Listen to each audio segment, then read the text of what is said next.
Puji Tuhan, saya sampaikan selamat pagi dan salam sejahtera di dalam Tuhan dan Juru Selamat kita Yesus Kristus. Haleluya. Secara pribadi saya sungguh sangat bersyukur pagi hari ini bisa kembali beribadah. Rasanya luar biasa. Bapak Ibu mengingat minggu kemarin setelah kebaktian sore saya langsung berangkat ke Surabaya untuk beberapa pelayanan dan baru hari Sabtu sore ya, 4:30 hampir jam 5 baru tiba di Jember. Dan rupanya akan menjadi hari yang sibuk juga untuk minggu ini. Nanti malam juga setelah kebaktian saya harus ke Surabaya karena pagi ada seminar di wilayah Nganjuk. Kemudian sore saya harus melantik pendeta di daerah Danguk. Ada yang pernah dengar? Desa Danguk, itu di wilayah Ngawi. Saya juga mungkin akan balik hari Sabtu, jadi mohon maaf kalau ada kegiatan rayon di minggu ini saya tidak bisa menghadirinya. Bulan ini sepertinya akan penuh, tanggal 16 ada seminar juga di Malang. Tapi saya harus balik ke Jember karena hari Kamis ada sharing pria, Baru tanggal 23 sampai 28 itu sudah terjadwal mengajar di Kupang. Jadi 23, 28, puji Tuhan semuanya sudah siap, mulai tiket kereta, tiket pesawat, balik. Dan saya selalu mendisiplin diri untuk Sabtu pulang ke Jember, saya tidak ingin meninggalkan hari Minggu. Saya senang kita bisa bersama-sama beribadah, bertumbuh bersama-sama, dan mengalami persekutuan yang indah bersama-sama. Amin. Mohon doanya. Saya juga bersyukur Yoel dapat berkat ya. Jadi dia dapat 8 dosis injeksi untuk psoriasisnya. Jadi mungkin 2 minggu ini kami akan menemani dulu untuk pengobatannya, baru yang sisanya mungkin dia harus mandiri karena biasa masih belum terlalu banyak pengalaman, jadi kami persiapkan dulu. Mohon doanya supaya semua boleh berjalan dengan baik dan nama Tuhan yang dipuji dan dipermuliakan. Mari kesempatan ini saya akan menyampaikan tema tentang sikap radikal terhadap pencobaan. Ya, ada rangkaiannya dengan khotbah minggu lalu. Terlebih dahulu mari kita membaca di dalam Yakobus pasal 1 ayat 2-4, tetapi nanti saya akan menyampaikan perbandingan ya antara sikap umum terhadap pencobaan dan bagaimana sikap radikal atau sikap yang diajarkan oleh Alkitab kepada kita terhadap penderitaan supaya kita menjadi orang-orang yang berkemenangan di hadapan Tuhan. Mari kita membaca terlebih dahulu Yakobus pasal 1 ayat 2 sampai yang keempat. Yakobus pasal 1 ayat 2 sampai ayat yang keempat. Saya membaca untuk kita sekalian. Demikian firman Tuhan. Saudara-saudaraku, anggaplah sebagai suatu kebahagiaan apabila kamu jatuh ke dalam berbagai-bagai pencobaan. Sebab kamu tahu bahwa ujian terhadap imanmu itu menghasilkan ketekunan. Dan biarkanlah ketekunan itu memperoleh buah yang matang, supaya kamu menjadi sempurna dan utuh dan tak kekurangan sesuatu apapun. Haleluya. Puji Tuhan. Minggu lalu kita telah belajar bersama-sama bahwa salah satu ciri gereja yang sehat adalah bertekun dalam iman. Bertekun dalam iman berarti bahwa gereja itu tabah dalam menghadapi penindasan, tabah dalam menghadapi penderitaan seperti yang dilakukan oleh jemaat di Tesalonika. Bapak Ibu, gereja yang sehat tidak mudah lemah, tidak mudah goyang imannya di tengah-tengah pergumulan, tetapi tetap setia sampai akhir. Amin. Dan kita juga belajar bersama-sama minggu yang lalu bahwa kunci utama untuk gereja itu dapat bertekun di dalam iman, tetap tabah di dalam berbagai macam pencobaan, pergumulan, penderitaan, penindasan adalah dengan berakar ke dalam firman Tuhan. Kita tidak akan pernah menjadi jemaat yang kuat, yang bertekun dalam iman kalau kita tidak berakar dalam firman Tuhan. Seperti perumpamaan tentang benih yang ditabur di tanah yang berbatu itu. Mengapa benih yang tumbuh dengan segera itu layu dan mati? Sebab tidak berakar kepada firman karena tanahnya tipis. Ketika ada terik matahari, ketika ada pencobaan, ketika ada kesukaran, maka layu dan matilah tanaman itu. Banyak orang-orang Kristen yang menjadi layu, mati secara rohani, bahkan meninggalkan persekutuan dengan Tuhan karena tidak mengakar pada firman Allah. Itu sebabnya Bapak Ibu sebenarnya misi gereja yang utama adalah mengajarkan kebenaran firman Allah. Supaya apa? Supaya kita jemaat mengakar pada firman Allah. Karena kebenaranlah yang memerdekakan kita. Karena firmanlah yang akan menjadi pedoman, tuntunan untuk kita dapat menghadapi berbagai macam pergumulan dalam hidup ini. Itu sebabnya di setiap musim kehidupan kita, mari kita terus belajar intim kepada Tuhan dan firman-Nya. Amin. Terapkan firman dalam setiap pergumulan kita, mulai dari perkara-perkara yang mungkin kita anggap kecil. Hadapi segala sesuatu dengan firman. Jadikan firman pelita bagi kaki, terang bagi jalan. Lama-kelamaan Bapak Ibu itu akan menjadi refleks kita. Respon terhadap penderitaan itu bisa menjadi refleks. Refleks orang yang terbiasa memiliki habit untuk menanggapi segala sesuatu berdasarkan firman. Maka ketika dia mengalami hal yang besar, pergumulan yang besar, maka dia akan memiliki pola, mekanisme yang benar sesuai dengan firman Allah. Orang yang mengakar pada firman, yang setia, menerapkan firman dalam seluruh aspek kehidupannya, yang dalam hal-hal kecil terus setia dalam setiap musim kehidupan. Ketika ada masalah besar, maka dia akan memiliki pola menghadapi segala persoalan itu seperti yang dikehendaki oleh Tuhan. Amin. Ya, refleksnya orang Kristen ketika dijambil bukan set.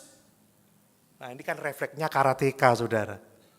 Kalau dijambil di belakang, kalau karate pasti gitu. Tapi refleksnya orang percaya ketika dijawil. Shalom. Amin Bapak Ibu. Amin.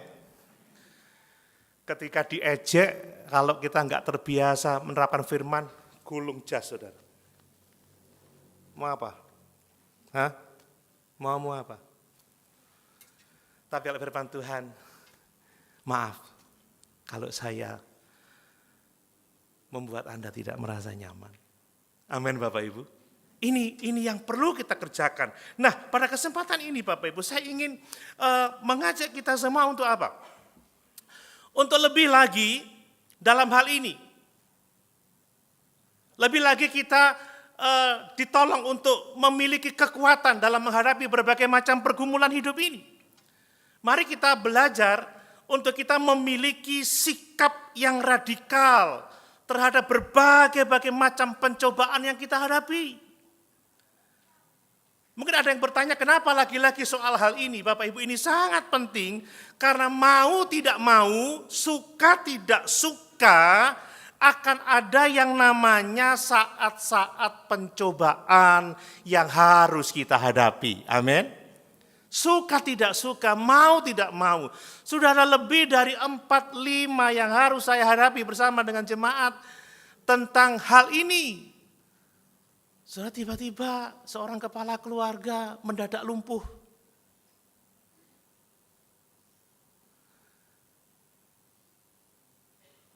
Kalau kita nggak siap, nggak memiliki respon yang radikal terhadap penderitaan, bisa bahaya. Lumpuh dan sudah beberapa minggu sampai harus diberhentikan dari pekerjaannya. Tiba-tiba seorang tulang punggung rumah tangga kecelakaan dan meninggal dunia. Tiba-tiba seseorang mengalami penyakit yang begitu mengejutkan dan melumpuhkan seluruh hidupnya.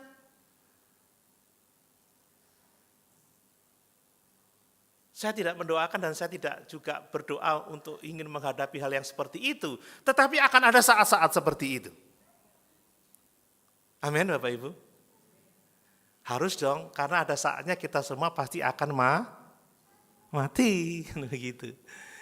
Ya kita tidak bisa memungkiri kematian. Dan sebelum kematian pasti akan ada saat-saat pencobaan. Apakah itu karena sakit, apakah itu karena hal-hal yang lain, apakah itu karena kecelakaan atau karena penganiayaan, itu bisa terjadi. Mari kita mempersiapkan diri kita dengan cara-cara radikal. Yang saya maksud radikal adalah cara-cara yang Allah nyatakan kepada kita untuk menghadapi setiap penderitaan itu. Nah, satu ayat ini sebagai dasar pemikiran kita. Tahun lalu saya sudah mengemukakan ini secara teologis ya, lebih ke secara teologis. Pagi ini saya akan membuat perbandingan antara sikap umum yang biasa dilakukan oleh orang ketika menghadapi pencobaan. Saya akan coba menunjukkan contoh di Alkitab, ternyata tokoh-tokoh Alkitab juga memiliki respon yang umum seperti itu. Lalu apa yang Tuhan mau kita lakukan saat kita menghadapi pencobaan-pencobaan yang seperti itu. Bukankah radikal ketika Yakobus mengatakan, anggaplah sebagai satu kebahagiaan apabila kamu jatuh ke dalam berbagai-bagai pencobaan. Ya. Ini radikal sekali. Ini radikal sekali. Dan mari kita melihat, saya melihat bahwa setidaknya ada lima hal yang dapat saya lihat, atau kalau mungkin belum lengkap bisa kita tambahkan suatu waktu nanti ya. Sikap yang biasanya ditunjukkan oleh orang secara umum ketika menghadapi penderitaan. Dan saya akan menunjukkan bagaimana seharusnya kita bersikap secara radikal sebagaimana yang dinyatakan Alkitab kepada kita. Ada 5 sikap ya. Yang pertama biasanya orang kalau mengalami pencobaan itu yang pertama-tama menolak pencobaan itu dan marah, saudara. Mungkin bisa slide-nya ditampilkan, saya membuat slide itu. Yang kedua, biasanya orang melakukan penyangkalan, denial Bapak Ibu ya. Melakukan penyangkalan, melarikan diri dari masalah. Dan yang ketiga, biasanya orang ketika menghadapi pencobaan, bawaannya terus takut, khawatir, takut, khawatir, takut, khawatir. Kemudian yang keempat, biasanya pasrah tanpa harapan, menyerah total, nggak punya harapan. Dan yang berikutnya, biasanya orang mulai mengandalkan dirinya sendiri. Ini sikap-sikap umum yang kita bisa lihat, bahkan mungkin menjadi pengalaman kita, dan pernah juga menjadi pengalaman saya Bapak Ibu ya. Ada pencobaan, kita menolak, kita marah, bahkan marah sama Tuhan. Ya, kita nggak mau menerima penderitaan itu, kita nggak mengucap syukur, kita nggak percaya. Kadang kita menyangkalinya, kita lari kepada hal-hal lain untuk melupakan masalah kita, bukan mengakui dan bertekun di dalam iman. Kadang kita membesar-besarkan ketakutan kita, kekhawatiran kita, menjadi orang yang panik. Bahkan sering kali kita menjadi orang yang super panik, kan begitu ya. Kita tidak menerima dengan damai sejahtera Tuhan. Kadang kita sudah menyerah, pasrah total, wis gak ada harapan, pasrah tanpa harapan maksud saya. Pasrah tanpa harapan. Dan tidak jarang orang mengandalkan dirinya sendiri. Nah, mari saya ajak kita untuk melihat hal-hal ini. Ya, mungkin tidak terlalu mendalam, tetapi ini akan menjadi pemahaman kita yang akan menolong kita untuk memiliki sikap yang seharusnya ya, yang sebagai radikal. Karena ini tidak umum. Karena ini adalah sikap yang diajarkan oleh firman Tuhan kepada kita. Mari kita lihat bagian yang pertama Bapak Ibu. Biasanya ketika menghadapi penderitaan, orang-orang itu menolak dan menjadi marah. Sikap menolak dan marah biasanya itu ditunjukkan dalam perkataannya. Mengapa ini terjadi kepadaku? Tidak seharusnya aku mengalami ini. Mengapa saya, Tuhan? Orang menolak. Saya tidak mau hal ini. Ini bukan untuk saya. Dan biasanya orang yang seperti ini akan marah. Dan secara umum ini dipandang wajar karena kita tidak mampu untuk menerima penderitaan. Kita tidak sanggup menerima pencobaan ini. Setiap orang itu cenderungnya menghindari rasa sakit, Bapak Ibu ya. Iya Pak ya. Ada orang yang sakit mau dioperasi tunda karena takut sakit kan begitu. Takut operasi, tapi setelah mentok ya mau tidak mau dioperasi. Ini reaksi yang biasa kita lihat, dapat kita katakan ini manusiawi. Kita cenderung menghindari rasa sakit, kita tidak mau penderitaan. Dan untuk itu seringkali orang menolak, orang menjadi marah kan begitu. Bahkan seringkali marah kepada Tuhan. Nah, salah satu contoh yang dapat kita temukan di Alkitab dari sikap penolakan dan kemarahan terhadap pencobaan adalah Nabi Elia, Bapak Ibu ya. Saya yakin kita semua kenal kisah Nabi Elia. Elia itu sempat menolak pencobaan yang dihadapinya. Bahkan saya melihat ada kecenderungan dia marah kepada Tuhan ketika menghadapi pencobaan yang Tuhan izinkan. Setelah dia mengalami kemenangan besar di Gunung Karmel ya, ketika ada pertandingan antara nabi-nabi Baal dan dia sendiri tentang ibadah korban, Allah itu mengirimkan api dari langit untuk membuktikan bahwa Yahweh adalah Allah yang benar. Bapak Ibu nanti bisa membaca di 1 Raja-Raja pasal 18 ayat 16 sampai 40. Setelah kemenangan besar yang dialami oleh Elia di Gunung Karmel itu, ya, segera Elia menghadapi pencobaan yang sangat berat dari Yezebel, seorang ratu yang sangat jahat yang mengancam akan membunuhnya. Ini pencobaan. Baru saja berhasil, baru saja melihat mujizat dari Tuhan. Tiba-tiba dia menghadapi pencobaan yang sangat berat. Yezebel mengancam akan membunuh dia.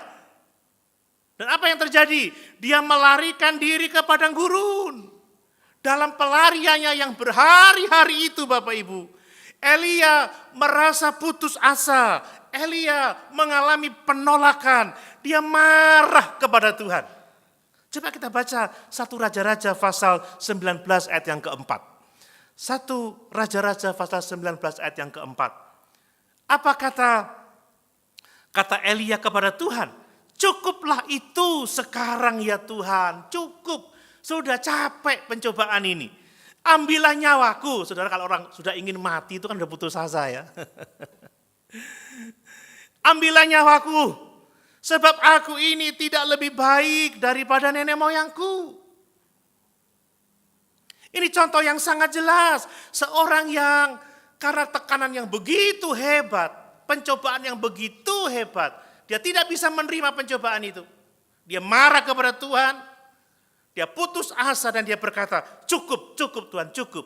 Ya, cukup sudah Tuhan. Ambil nyawaku, mati saja aku.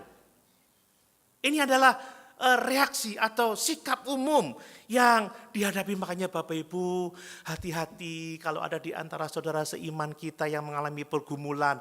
Mari kita peka karena situasi seperti ini bisa saja menghadapi hidupnya. Amin. Amin. Saudara, jangan biarkan saudara seiman kita yang dalam pergumulan hebat. Nanti kalau dia ngomong, wis mati aja aku. Lalu ngomong ke kita, Om, Tante, doakan ya. Doakan apa? Saya mau minum baygon. Loh ya apa saudara?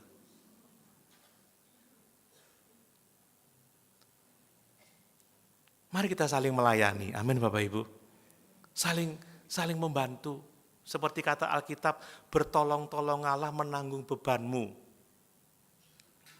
Malah jangan menambahi beban, nambahi masalah. Ya kemarin saya dalam perjalanan sama Kak Evi sebelum saya ke Jogja karena Yoel harus masuk rumah sakit. Di jalan bareng ya ngurusi ini, ngurusi itu, masalah ini. Maka kata Kak Evi, Gak kesel tak kondon, capek.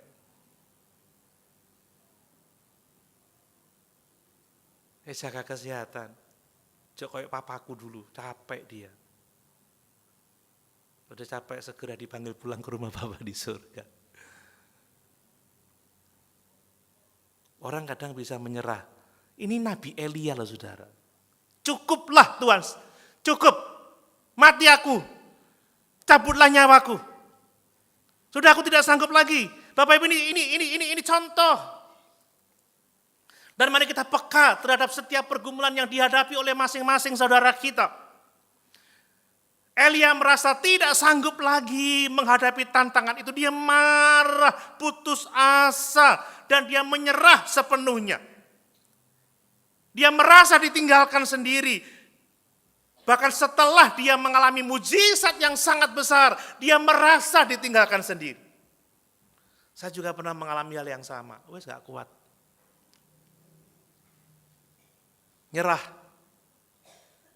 Saya melihat ada begitu banyak. Ya, saya melayani di daerah Bapak Ibu, jadi saya mengenal pergumulan hamba-hamba Tuhan. Ada yang nyerah, ada yang mundur dari pelayanan. Dan itu realita. Bapak Ibu, mari ada pelajaran yang berharga bagi kita. Ini adalah respon kebanyakan orang ketika menghadapi pencobaan berat, putus asa, menolak, marah kepada Tuhan. Ini sepertinya memang alami Bapak Ibu. Tapi kalau kita tidak bertobat dan tidak menggunakan cara yang radikal, bisa-bisa kita menjadi putus asa dan ingin mati saja. Tetapi saya bersyukur di tengah-tengah keputusasaan Elia, penolakannya, kemarahannya, Allah itu setia. Amin. Allah itu setia. Bapak Ibu jangan menghakimi orang yang sewaktu-waktu mengatakan, wis aku gak kuat, wis aku stop aja. Jangan langsung menghakimi, karena Allah tidak langsung menghakimi Bapak Ibu, ya Allah itu setia. Oh gak bener, rancen kon pendeta gak beres, oh jemaat gak jangan dulu. Lihat, ketika Elia ngomong, Tuhan mati saja, bunuh saja aku Tuhan. Tuhan begitu setia, Tuhan memberi kekuatan kepada Elia pada saat dia kelelahan berjalan. Tuhan memberikan makan Elia, memberikan minum, memberikan istirahat, dan mengingatkan bahwa masih ada 7.000 orang yang setia kepada Allah. Ada 7.000 orang yang tidak menyembah Baal. Bapak Ibu bisa membaca di 1 Raja-Raja pasal 19 ayat yang ke-18. Masih ada bagimu 7.000 orang yang setia kepadaku. Kamu tidak sendiri dan aku tidak meninggalkan kamu. Aku tidak membiarkan kamu. Tuhan menunjukkan kepada Elia Bapak Ibu, meskipun ia merasa sendirian, meskipun ia merasa putus asa dalam penderitaan dan pencobaannya, tetapi Tuhan selalu ada untuk dia. Tuhan hadir untuk dia. Tuhan tidak hanya menguatkan Elia secara fisik, tidak, tetapi juga secara rohani. Membangkitkan dia kembali untuk apa? Untuk menang, untuk melanjutkan hidupnya. Tidak lagi mati bunuh diri. Atau minta dibunuh oleh Tuhan. Dan melanjutkan pelayanannya.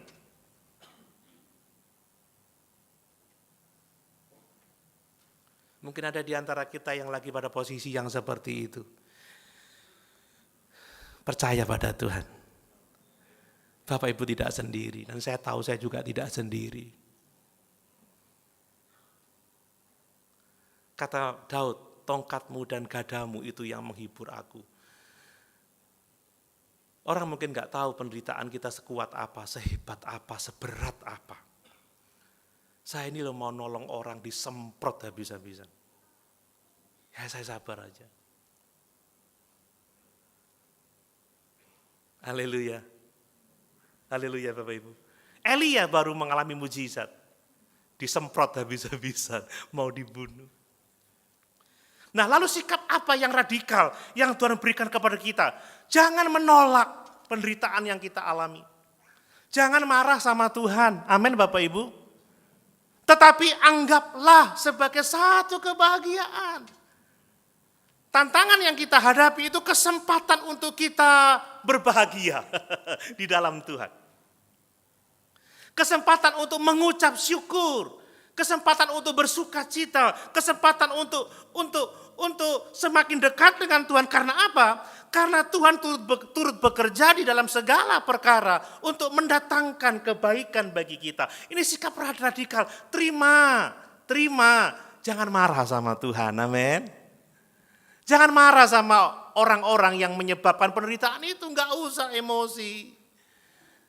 Sampai-sampai kita harus mengeluarkan kata-kata jahat dan lain sebagainya, jangan. Bahkan kita, Tuhan mati aja akulah. Mungkin anggaplah sebagai satu kebahagiaan apabila kamu jatuh dalam berbagai pencobaan itu kelihatannya aneh ya. Dan memang aneh, orang duniawi enggak mengenal itu, hanya kita yang mengenal ini.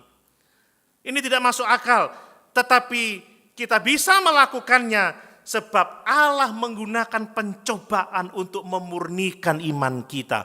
Allah menggunakan pencobaan supaya kita bertekun di dalam Dia. Dan ketika ketekunan itu bekerja, hasilnya kita sempurna, utuh, dan tidak kekurangan sesuatu apapun.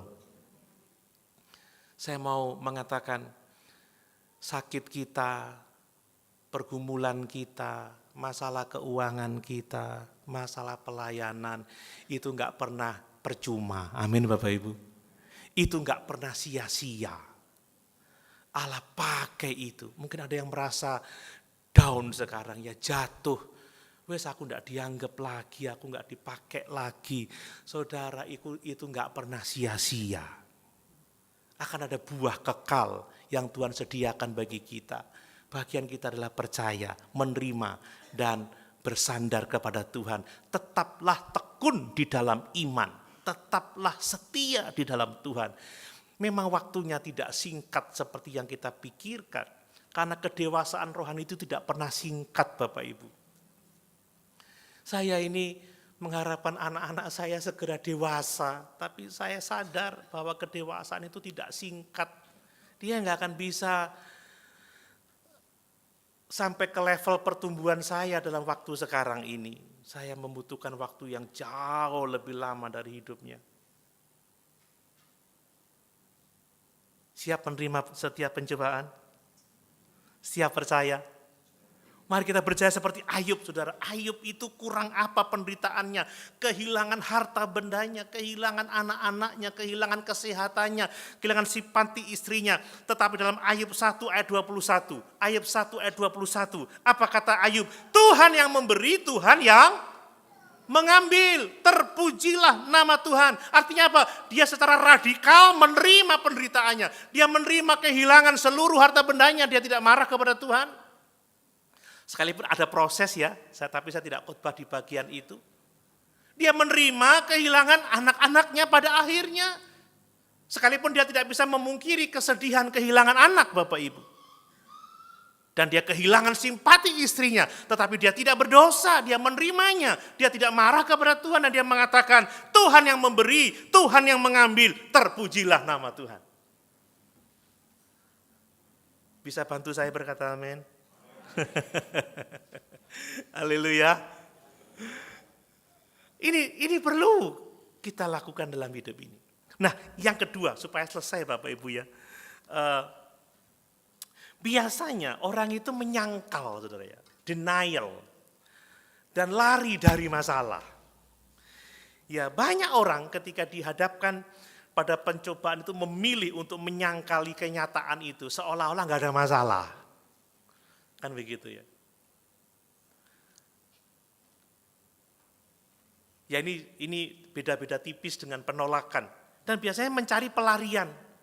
Mau melupakan masalah, tidak menghadapi masalah, tapi menyangkali. Enggak, ini bukan masalahnya aku. Enggak, ini bukan tanggung jawabku. Enggak, ini bukan persoalanku. Dia lari, ada masalah keluarga, dia menyangkali, dia minum mabuk. Saudara ya, dia cari wanita lain, mungkin mencari pria lain supaya yang pria enggak iri. Wanita cari pria lain atau sesuatu yang lain. Mereka menghindari masalah dan berharap untuk apa? Tidak memikirkannya. Orang berpikir kalau masalah enggak dipikir itu hilang. Salah saudara. Gak usah dipikir, wis nanti hilang dewe, enggak bisa saudara. Ya. Cari hiburan, masalah enggak diselesaikan, balik dari hiburan, masalah lagi. Nah, saya melihat Petrus itu menjadi contoh ya. Sebelum Pentakosta, bagaimana Petrus itu menyangkal Yesus, lari dari masalah. Ya. Dia sembunyi. Bapak Ibu bisa membaca di dalam Matius pasal 26 ayat 69 sampai 75. Bagaimana Petrus, salah satu murid terdekat Yesus, mengalami tekanan yang sangat besar, mengalami pencobaan yang sangat hebat saat Yesus ditangkap, saat Yesus diadili. Dia mengalami pencobaan yang sangat hebat. Sebelumnya Petrus itu orang yang sangat berani ya. Dia mengatakan, aku akan setia, bahkan aku rela menyerahkan nyawa untukmu ya Tuhan. Namun ketika menghadapi pencobaan yang nyata saat penangkapan Yesus, menghadapi tekanan yang hebat, Petrus menyangkal 3 kali. Petrus menyangkal 3 kali. Ya, di ayat 69 sampai 70 di Matius 26, ya pertama ketika ada seorang hamba perempuan mengatakan, wah engkau salah satu pengikut Yesus, dia berkata apa? Aku tidak tahu apa yang engkau maksud. Seharusnya dia tidak menyangkali dirinya sebagai murid Yesus. Dia menyangkal sebagai murid Yesus karena dia itu menyangkali pencobaan, tidak mau menerima. Yang kedua, ketika hamba perempuan yang lain mengatakan di sekitarnya bahwa Petrus adalah salah satu pengikut Yesus, malah dia mengutuk, kata Matius, mengutuk dan dia bersumpah, aku tidak kenal orang itu. Ya. Dan yang ketiga, ketika beberapa orang mengerumuni dia, kamu murid Yesus karena dialekmu dialek orang Galilea. Dia bersumpah, maaf, yang kedua dia belum bersumpah ya. Baru yang ketiga, dia bersumpah, dia mengutuk, aku tidak kenal orang itu. Dan setelah itu air berkokok 3 kali. dia menyesal. Bapak Ibu, lihat ini. Petrus, seorang murid, orang terdekat dengan Yesus, memilih untuk menyangkal dan malah mencari pelarian. Dia yang sebelumnya penuh semangat, tiba-tiba dalam tekanan hancur dia. Dia takut sehingga dia menyangkal. Dia tidak mau menerima konsekuensi dari realitasnya sebagai seorang murid Yesus. Dia tidak mau ditangkap, dia tidak mau dihukum, atau bahkan dia tidak mau mengalami kematian. Makanya dia memilih jalan mudah. Saudara, penyangkalan dan pelarian itu jalan mudah. Itu orang yang tidak mau memikul tanggung jawab. Lek ono masalah di gereja wis keluar pindah tempat lain gitu saudara. Kalau ada masalah di rumah tangga wis keluar ae wis cari pasangan lain. Kalau enggak mau masalah di kantor wis keluar aja cari pekerjaan yang lain dan seperti itu. Ya. Ini yang terjadi Bapak Ibu. Orang seringkali memilih jalan mudah.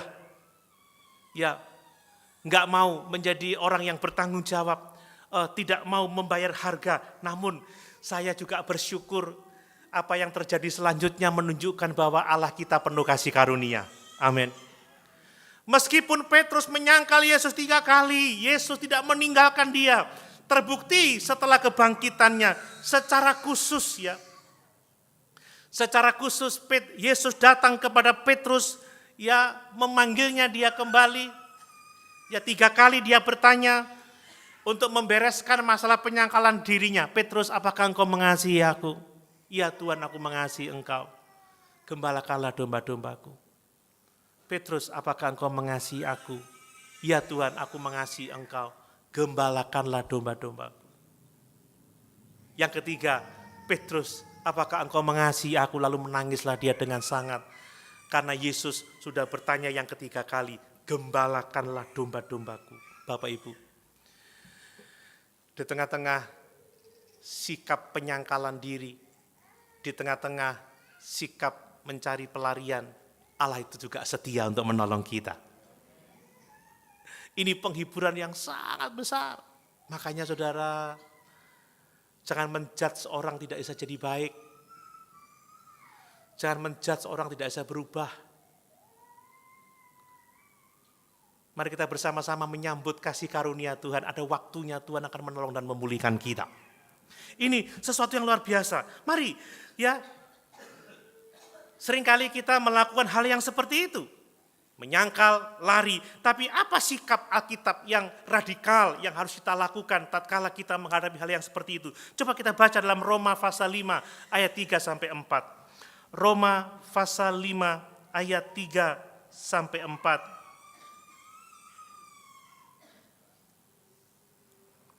Roma pasal 5 ayat 3 sampai 4. Dan bukan hanya itu saja, kita malah bermegah juga dalam kesengsaraan kita. Karena kita tahu bahwa kesengsaraan itu menimbulkan ketekunan. Dan ketekunan menimbulkan tahan uji, dan tahan uji menimbulkan pengharapan. Bapak Ibu, apa artinya seorang yang bermegah? Ya? Seorang yang bermegah atas kesengsaraan kita. Orang yang bermegah atas penderitaan kita, artinya bahwa orang itu menerima, tidak menyangkali pencobaan yang dihadapinya. Amin Bapak Ibu. Bisa bermegah dengan penderitaan yang kita alami.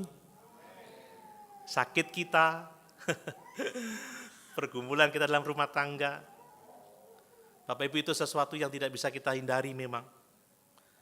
Jangan menyangkalinya, jangan denial. Jangan lari cari penghiburan di luar. Jadi ayat ini menunjukkan bahwa kita harus menerima atau mengakui realitas pencobaan, kita bertekun di dalamnya, bertekun di dalam iman.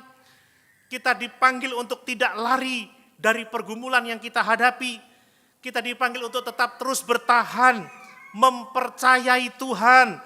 Sebab Tuhan sedang membentuk kita, Tuhan sedang memproses kehidupan kita. Bapak Ibu, contoh terbesar bagi kita adalah Tuhan dan Juru Selamat kita Yesus Kristus ya. Ya, Tuhan dan Juru Selamat kita Yesus Kristus. Ketika Dia harus memikul dosa-dosa kita di dalam tubuhnya di kayu salib di Taman Getsemani. Coba kita baca di dalam Matius pasal 26 ayat 39. Matius pasal 26 ayat 39. Dia berkata seperti ini, "Ya Bapakku, jikalau sekiranya mungkin," ini ada penyangkalan ya. "Jikalau sekiranya mungkin, biarlah cawan ini lalu daripadaku, tetapi janganlah seperti yang ku kehendaki, melainkan seperti yang Engkau kehendaki." Yesus mengakui penderitaan yang harus Dia alami. Dia tidak melarikan diri. Amin. Amin. Hadapi saja Bapak Ibu. Hadapi saja. Ada Yesus. Ada Yesus yang setia. Ada Yesus yang pasti akan menolong kita. Waktu pergumulan kita pasti akan berlalu. Cepat atau lambat pasti akan berlalu. Nikmati saja. Hadapi saja. Ya, jangan keburu-buru mau keluar dari pergumulan kita. Kalau belum waktunya Tuhan, kita akan banyak ruginya. Amin. Saudara, kalau masuk di ruang olahraga gym, kalau waktu saudara 1 jam 15 menit saudara cepat keluar karena tidak kuat dengan aktivitasnya, rugi Bapak Ibu ya. Banyak orang yang pengen cepat-cepat keluar dari pergumulannya, tapi dia rugi, tidak mengalami berkat dari pergumulan itu. Hadapi. Nikmati, syukuri. Ya kemarin waktu perjalanan panjang, saya bilang, di mapnya bilang gini, "Ma, ini masih 4 jam 30 menit loh, nikmati saja." Udah jalan agak lama, loh. Baru 15 menit ya kita jalan ya. Ya Ma, masih 4 jam 15 menit, nikmati saja, jalan terus. Ma, sudah tinggal 3 jam, Ma, tinggal 2 jam. Walau sudah setengah jam tinggalnya langsung, bergas mata. Sampai di tujuan. Nikmati, kita akan sampai di tujuan Allah. Ya, kalau ada keripik, cemil saudara ya. Kalau saya takut gemuk dulu di perjalanan. Haleluya. 3 saudara. Biasanya orang ketika menghadapi pencobaan secara umum, orang langsung takut, orang langsung khawatir. Ini respon yang sepertinya spontan ya. Apapun itu masalahnya. Bu ya apa kira yo? Waduh gimana ini ya? Aduh mati aku ayahku tahu kan begitu ya.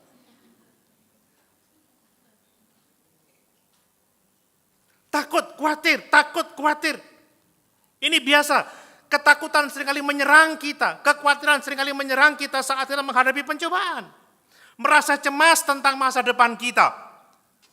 Meragukan apakah kita bisa melewati pencobaan ini. Nanti gimana hidupku, nanti gimana masa depanku, gimana anak-anakku, gimana, dan gimana. Ini respon yang sering kali kita lihat dan sering kali kita hadapi dalam hidup ini. Bapak Ibu, ketakutan itu sering kali menguasai hati, pikiran. Ketakutan itu membuat kita tidak bisa melihat kehadiran Tuhan dalam hidup kita. Ketakutan membuat kita tidak bisa melihat jalan keluar yang Tuhan siapkan bagi kita. Makanya mari kita secara radikal, tidak takut, tidak khawatir. Supaya kita dapat menang menghadapi berbagai macam pergumulan kita. Contoh dari Alkitab adalah kehidupan bangsa Israel, Bapak Ibu ya, ketika mereka ada di padang gurun. Ya setelah dibebaskan dari perbudakan di Mesir, mereka berjalan di padang gurun selama 40 tahun, kita sudah tahu itu. Dan setiap menghadapi pencobaan, yang mereka tunjukkan adalah ketakutan. Yang mereka tunjukkan adalah kekhawatiran, takut khawatir. Mereka tidak mempercayai Tuhan, mereka tidak bisa mengandalkan Tuhan lagi karena ketakutannya. Mereka tidak bisa melihat jalan keluar yang disediakan oleh Tuhan. Mereka takut, mereka khawatir. Lihat, ada beberapa peristiwa kejadian. Yang pertama, ketika mereka menghadapi Laut Merah. Ya. Di Keluaran pasal 14 ayat 10 sampai 12. Setelah Firaun berubah pikiran ya dan mengejar bangsa Israel dengan pasukan perangnya, bangsa Israel mendapati mereka ada di antara Laut Merah dan tentara Mesir. Ada masalah ini. Maju kena, mundur kena. Kiri kanannya padang gurun. Tidak ada solusi. Apa yang terjadi?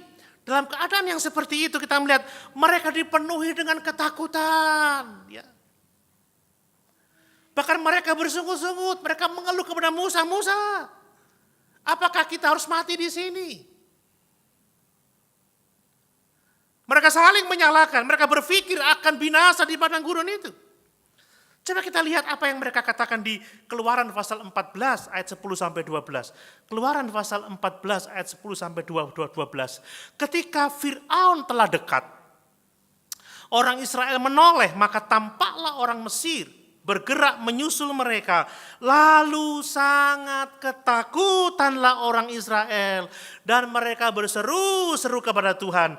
Dan mereka berkata kepada Musa, apakah karena tidak ada kuburan di Mesir, maka engkau membawa kami untuk mati di padang gurun ini?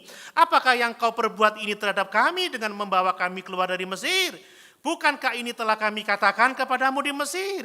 Janganlah mengganggu kami dan biarlah kami bekerja pada orang Mesir. Sebab lebih baik bagi kami untuk bekerja pada orang Mesir daripada mati di padang gurun ini. Takut, kalau udah takut gak bisa melihat kuasa Allah. Karena takut gak bisa melihat masa depan yang Allah sediakan bagi dia. Karena takut mereka lumpuh.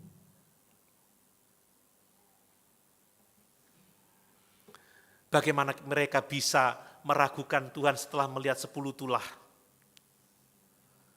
Ini respon umum Bapak Ibu. Belum lagi kekhawatiran tentang makanan dan minuman. Mereka khawatir, mereka marah. Ya, di Masa, di Meriba juga mereka khawatir, mereka marah. Mereka takut saat mendengar laporan para pengintai. 10 orang pengintai membawa kabar buruk bahwa orang-orang Kanaan itu orangnya gagah perkasa, kita seperti belalang di mata mereka. Hanya Kaleb dan Yosua yang tetap beriman kepada Tuhan. Ada banyak ayat tentang itu. Mereka seringkali penuh dengan ketakutan. Apa pelajarannya Bapak Ibu? Bukankah sering kali kita sama seperti bangsa Israel? Ada masalah, takut dulu sudah. Kalau udah takut, nggak bisa melihat kebaikan Tuhan. Kalau sudah takut nggak bisa lihat rencana Tuhan. Kalau udah takut nggak bisa melihat jalan keluar, buntu semuanya. Sekalipun mungkin kita seorang yang sering berdoa, ya kita rajin ke gereja, kalau udah takut, khawatir, biasanya kita berubah menjadi seorang yang bersungut-sungut, berbantah-bantah, menggerutu, dan menjadi pengaruh buruk bagi orang-orang yang ada di sekitarnya. Provokator, ayo kita pulang aja ke Mesir. Sehingga menyebabkan dari satu generasi hanya 2 orang saja yang masuk ke tanah perjanjian. Kaleb dan Yosua. Bapak Ibu jangan takut menghadapi apapun juga. Amin. Amin. Saya melihat sebuah video tentang fearless in salvation. Tidak ada ketakutan dalam keselamatan di dalam Tuhan. Bahaya sebesar apapun yang kita hadapi, kita ini lebih daripada pemenang. Sekalipun mungkin kita tidak lolos dari bahaya di dunia ini seperti para rasul menjadi martir, tapi kita akan masuk dalam kemuliaan kekal untuk selama-lamanya. Ini luar biasa. Jadi Bapak Ibu, ketakutan, kekhawatiran, Tuhan menginginkan kita mengganti ketakutan dan kekhawatiran dengan iman, dengan kepercayaan yang sepenuhnya kepada Tuhan. Ini cara radikal, jangan takut, jangan khawatir sama sekali. Ini cara radikal untuk kita menghadapi setiap pencobaan yang kita hadapi. Coba kita baca Filipi pasal 4 ayat 6-7. Filipi pasal 4 ayat 6-7. Demikian firman Tuhan, ya. Janganlah hendaknya kamu khawatir tentang apapun juga, tetapi nyatakanlah dalam segala hal keinginanmu kepada Allah dalam doa dan permohonan dengan ucapan syukur. Damai sejahtera Allah yang melampaui segala akal akan memelihara hati dan pikiranmu dalam Kristus Yesus. Amin. Pencobaan memang tidak akan selalu langsung berakhir. Kita berdoa langsung selesai, langsung sembuh, langsung beres kabeh. Beres kabeh. Kadang ada yang gak beres. Tapi jangan takut. Amin. Jangan khawatir. Allah mengatakan, janganlah hendaknya kamu khawatir tentang apapun juga. Tetapi nyatakanlah dalam segala hal keinginanmu kepada Allah dalam doa, permohonan dan ucapan syukur. Saudara khawatir, ganti dengan Tuhan. Mohon supaya besok ketika engkau berkenan, kami akan menemukan situasi yang seperti ini. Tuhan, besok adalah berkat untuk kebutuhan kami. Tolonglah nanti saya bisa melakukan tugas tanggung jawab ini. Nggak usah, ya opong kalau gak iso mati aku. Wis entek kabeh. Bukan beres kabeh, entek kabeh. Hancur Mina. Mina enggak apa-apa hancur. Tapi jangan hidup kita yang hancur. Amin.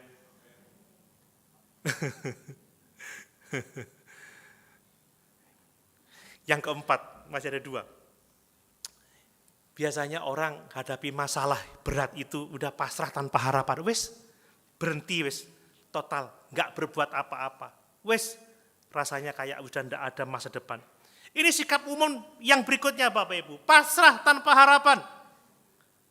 Merasa tidak ada lagi yang bisa dilakukan. Ini bahaya. Merasa tidak ada lagi yang bisa dilakukan. Dan bahwa penderitaannya, pergumulannya, pencobaannya adalah nasib buruk yang tidak dapat diselesaikan. Nasib buruk yang tidak ada jalan keluar. Saya memang ditetapkan untuk mengalami masalah ini. Tidak ada pertolongan, tidak ada berkat, tidak ada jalan keluar.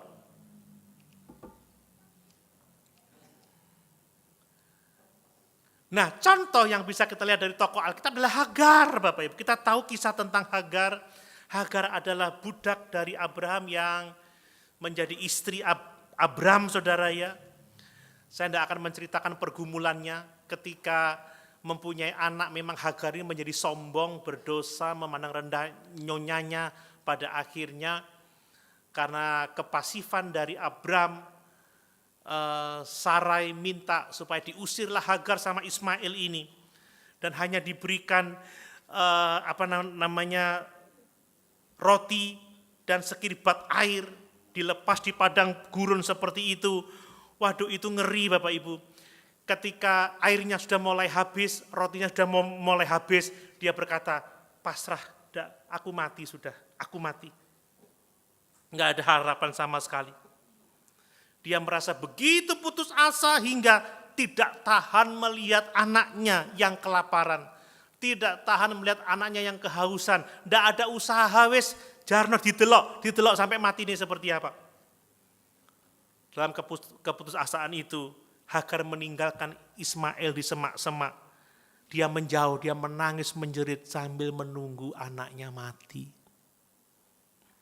Coba Kejadian 21 ayat 15 sampai 16. Kejadian 21 ayat 15 sampai 16. Ketika air yang dikirbat itu habis, dibuangnyalah anak itu ke bawah semak-semak. Dan ia duduk agak jauh, kira-kira sepemanah jauhnya. Sebab katanya, tidak tahan aku melihat anak itu mati. Sedang ia duduk di situ, menangislah ia dengan suara nyaring. Pada titik ini Hagar benar-benar pasrah tanpa harapan. Tidak ada jalan keluar. Dan dia hanya menunggu kematian anaknya dan kematian dirinya sendiri. Dia tidak bisa menghadapi kenyataan itu. Tetapi sungguh luar biasa. Tuhan tidak meninggalkan Hagar. Amin Bapak Ibu. Tuhan mendengarkan tangisan Ismail, dan malaikat Tuhan memanggil Hagar dan memberikan harapan baru. Lihat ayat 17 sampai 19. Ya. Allah mendengar suara anak itu, lalu malaikat Allah berseru dari langit kepada Hagar, katanya kepadanya, apakah yang engkau susahkan Hagar? Loh saudara, sudah enggak ada makan, enggak ada minum, pertanyaan Tuhan, apakah yang engkau susahkan Hagar? Kalau ada Tuhan enggak ada yang perlu kita susahkan. Amin. Mau susah apa jadi? Kata orang Papua begitu. Mau susah apa jadi? Ya. Janganlah takut, sebab Allah telah mendengar suara anak itu dari tempat ia terbaring. Bangunlah, angkatlah anak itu dan bimbinglah dia, sebab aku akan membuat dia menjadi bangsa yang besar. Lalu Allah membuka mata Hagar, lihat, ketika Allah membuka mata Hagar, sehingga ia melihat sebuah sumur. Ini mujizat, ini berkat. Ia pergi mengisi kirbatnya dengan air, kemudian diberinya anak itu minum. Memang masalah masih berat, tetapi masalah bisa dihadapi dengan kemenangan. Ya. Saya bersyukurnya apa Bapak Ibu? Tuhan tidak hanya menyediakan air untuk Hagar dan anaknya minum, tetapi dia memberi janji yang besar bahwa keturunan akan menjadi 12 raja-raja yang besar. Wow. Sekalipun pada akhirnya sampai sekarang keturunan mereka menjadi musuh Israel ya. Dan dengan demikian Tuhan memulihkan harapan Hagar dan menyelamatkan dari kematian. Bapak Ibu, jangan pasrah tanpa harapan untuk setiap persoalan kita. Amin. Jangan. Sebagaimana Hagar alami, Tuhan itu hadir. Makanya dia mengatakan Allah itu Allah yang melihat, God sees, Allah yang melihat.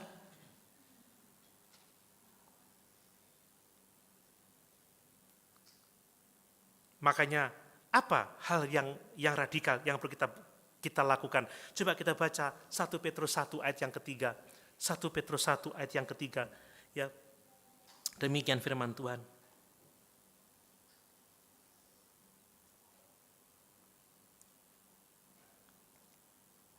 Terpujilah Allah dan Bapa Tuhan kita Yesus Kristus, yang karena rahmat-Nya yang besar telah melahirkan kita kembali oleh kebangkitan Yesus dari antara orang mati kepada suatu hidup yang penuh dengan pengharapan. Amin.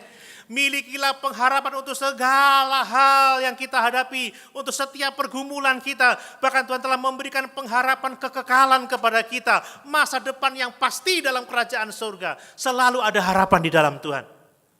Selalu ada masa depan. Kehidupan yang penuh pengharapan. Kehidupan yang gilang gemilang. Bukan berarti bahwa kita menjadi selebritis, menjadi orang yang wow seperti konsep dunia ini. Tetapi kita memiliki masa depan, kita memiliki kemenangan, kita tidak ditinggalkan sendiri. Ada jalan keluar bagi setiap persoalan hidup yang kita hadapi. Makanya di dalam Roma 8 ayat yang ke-18, coba lihat Roma 8 ayat yang ke-18. Ya, sebab aku yakin bahwa penderitaan zaman sekarang ini tidak dapat dibandingkan dengan kemuliaan yang akan dinyatakan kepada kita. Amin. Bapak Ibu, penderitaan kita saat ini hanyalah sementara dibandingkan dengan kemuliaan kekal yang Tuhan sediakan bagi setiap kita yang sungguh-sungguh percaya dan yang sungguh-sungguh mengasihi Tuhan. Wah, itu enak artinya, saudara. Loh, angop itu berkat loh, saudara. Tapi tahan dulu sampai khotbahnya selesai ya. Enggak, itu anak-anak biasa, maklum. Tapi kalau Pak Marsiano yang begitu, cuci muka sana.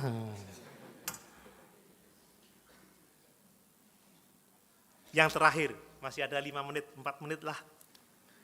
Biasanya saudara secara umum, orang kalau hadapi masalah itu, sombong, mengandalkan dirinya sendiri. Tidak mau sungguh-sungguh berserah, tidak mau sungguh-sungguh bergantung pada Tuhan. Ini yang sering kali terjadi. Contohnya Raja Saul, Bapak Ibu ya. Saul itu adalah seorang yang suka mengandalkan dirinya sendiri dan mengabaikan Tuhan. Ingat firman Tuhan, terkutuklah orang yang mengandalkan kekuatannya sendiri. Yang hatinya menjauh dari Tuhan. Yang tidak mengikuti kehendak Tuhan tetapi mengikuti pikirannya sendiri. Saul itu raja pertama Israel. Tetapi dia memilih untuk mengandalkan dirinya sendiri. Dia tidak memilih untuk percaya, bersandar kepada Tuhan. Tidak. Tapi dia memilih untuk bergantung kepada hikmatnya sendiri. Contoh Bapak Ibu, saat bangsa Israel menghadapi orang Filistin, ada ancaman besar dari orang Filistin. Di 1 Samuel pasal 13 ayat 8 sampai 14, ada ancaman besar. Biasanya saudara, yang boleh mempersembahkan korban itu hanya imam. Hanya Samuel yang boleh. Tetapi ketika Samuel tidak datang-datang, saudara, dia pakai hikmatnya sendiri. Tidak usah nunggu Samuel, aku juga bisa kok bawa korban.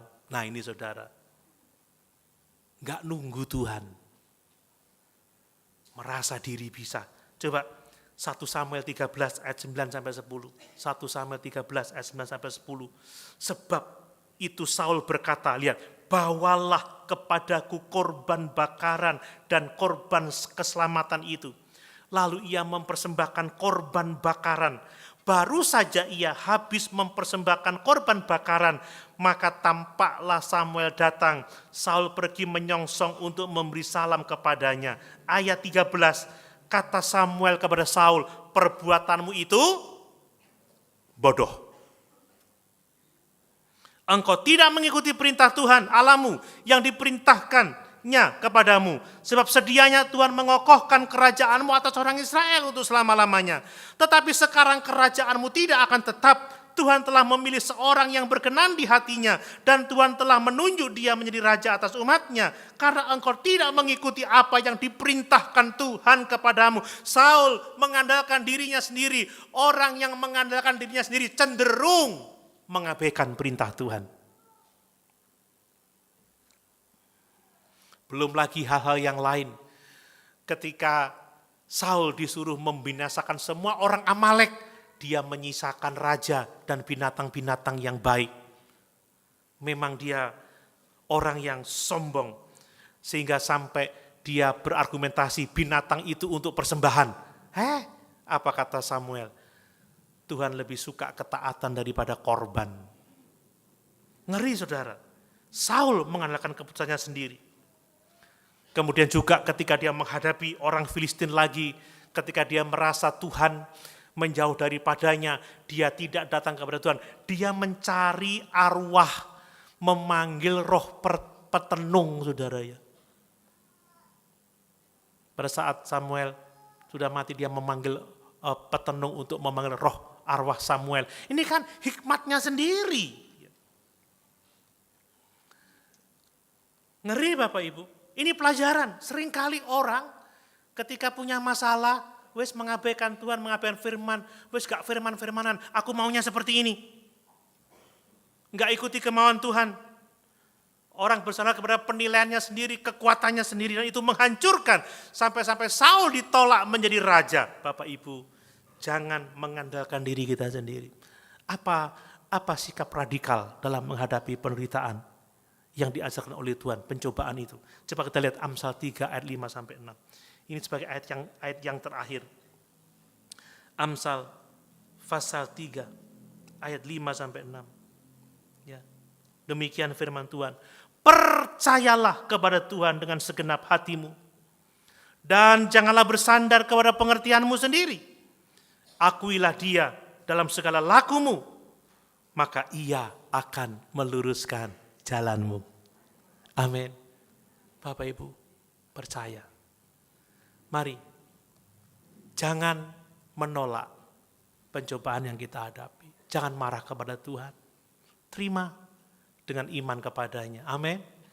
Jangan melarikan diri Bapak Ibu ya. Jangan melarikan diri dari pencobaan. Jangan. Hadapi. Tuhan tidak pernah meninggalkan kita. Tuhan tidak pernah membiarkan kita. Mari, hadapi, terima, akui semua yang kita hadapi. Jangan malu. Percuma kita malu. Saya punya masalah ini, saya tidak malu. Makanya barang siapa mengaku dosa di hadapan Allah, tidak malu. Tuhan itu setia dan adil. Tuhan itu akan mengampuni segala dosa kita dan menyucikan kita dari segala kejahatan kita. Mari, jangan takut, jangan khawatir, jangan kehilangan harapan. Jangan mengandalkan kekuatan kita sendiri. Dan mari kita sepenuhnya mengandalkan Tuhan. Amin. Sama-sama kita berdiri. Naikkan satu pujian sebelum firman Tuhan.